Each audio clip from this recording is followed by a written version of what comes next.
Zolimning oshpazi nomli dramaga o'zbek tilida ovoz beraman. O'zingni bostobaqidan iltimos kechiring, soat 1da yozyapman bu dramaga. Iltimos. Aydab tomonidan o'zbek tiliga o'girildi. Ovoz berishda Mahsuma va Ilhom ishtirok etyapti. Iltimos, meni otib o'ldiring. 100 kun birga duo qilaylik desammikin?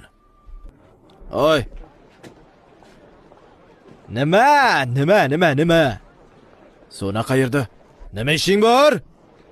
Men shunchaki unga rahmat aytib qo'y. Boki haqida aytgan uchun. Men aytmayman. Unga o'zingga ayt. Hozir gaplashishga kayfiyatim yo'q. Hozir depressiyadaman. Qayg'udaman. Ay, to'xta. Xudo o'zing asra, Xudo. Mayli. Qani bu yoqqa kelish. Qani qo'yib yubor. O'zingni bor. O'zingni ushlab. Jim qo'y.